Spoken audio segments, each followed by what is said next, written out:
estan dolgudes, evidentment. Va ser un dia molt dur perquè crec que vam fer molts mèrits i vam fer un gran partit com per emportar-nos els 3 punts, i una errada puntual, el fet també de no marcar les ocasions que vam tenir, doncs ens van condemnar, i evidentment s'acosta al final i és trist, però bueno, a seguir, no? Perquè de moment matemàticament encara diuen que estem vives i fins l'últim minut, inclús quan haguem baixat, ho seguirem lluitant per l'escut, per nosaltres, perquè ens ho devem. Bueno, millor tenir aquesta sensació, no? Que saber que no has pogut fer res en cap dels partits i que has sigut molt inferior al rival, no? Millor si hem de morir, millor morir d'aquesta manera, no?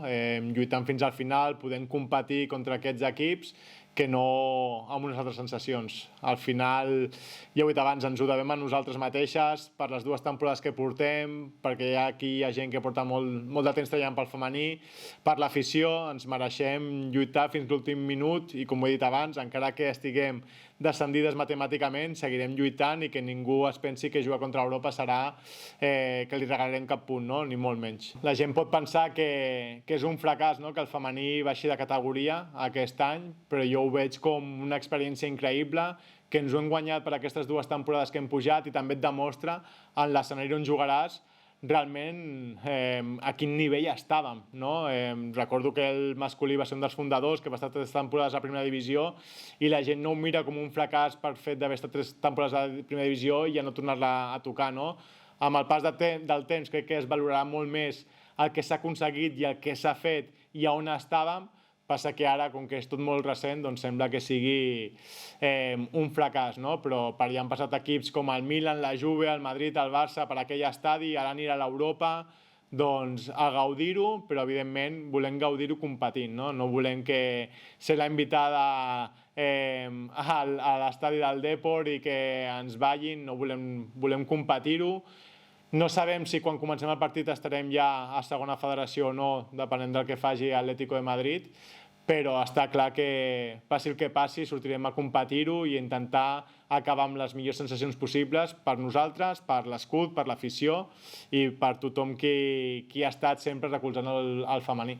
Bueno, està clar que tot serà important, no? Hi haurà factors també psicològics, mentals, que també poden passar factura a elles, a nosaltres. Bueno, són coses el que podem controlar o intentarem controlar, el que no, doncs passarà el que hagi de passar, però sí que està clar que hi ha d'haver un pla de partit i ens hem de seguir com ho estem fent fins ara i a partir d'aquí intentar controlar al màxim les emocions, no? Però ja et dic, a veure com se'ns dona aquell estadi. Sí que és un partit molt semblant al que vam jugar contra el Barça per les dimensions del camp, per l'estil de joc del Deportivo, i a veure si som capaços també de fer un bon plantejament i un bon partit com aquell dia, intentar, evidentment, emportar-nos algun punt. Les sensacions són important, no? Perquè al final és el que et dona el joc, et dona les oportunitats, i crec que l'equip va tornar a ser reconeixible en totes les àrees, no? Tant a nivell defensiu per les vigilàncies i tant a nivell d'atac, sobretot la segona part, no? Van ser 45 minuts molt intensos, de moltes ocasions, de no parar, no? De recuperar pilota, d'atacar per dins, per fora.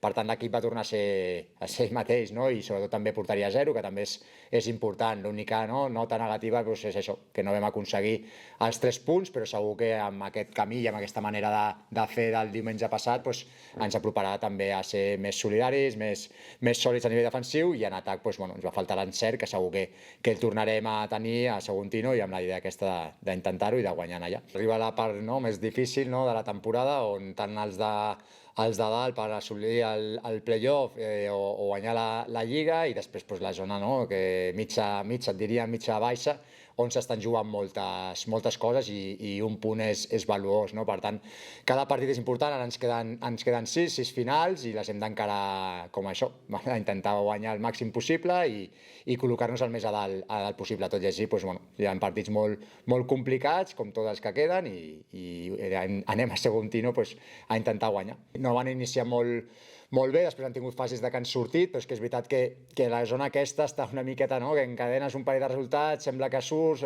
després encadenes 2 resultats negatius i tornes a entrar. Vull dir que en aquest sentit és una situació per ells complexa, però és un equip sòlid, un equip treballador, que és veritat que aquí el partit se'ns va posar molt molt de cara, però és un equip amb bons jugadors, que sap el que juga, és un equip defensiu i amb un bloc ben sòlid, i per tant haurem de picar pedra en un equip on es juga molt i que són conscients ells, per tant que haurem d'estar molt a l'alçada i sobretot a fora, no? Que és un altre cop un repte per nosaltres i que tenim ganes, no? D'aconseguir una tercera victòria de la Lliga fora de casa, que toca, però que també hem de treballar-la per aconseguir-la. Sí, recuperem a Pla després de la sanció dels 2 partits, també en Nane, que ja l'altre dia va poder jugar uns minuts, i esperem tenir el màxim de jugadors disponibles, perquè aquests últims partits és important, no? De tenir la plantilla disponible. És veritat que tenim alguna lesió de llarga durada, però esperem que no hi hagi cap més ensurt i poder disposar de tots els jugadors per competir al màxim aquests últims partits, que tothom vol estar i segur que els competim.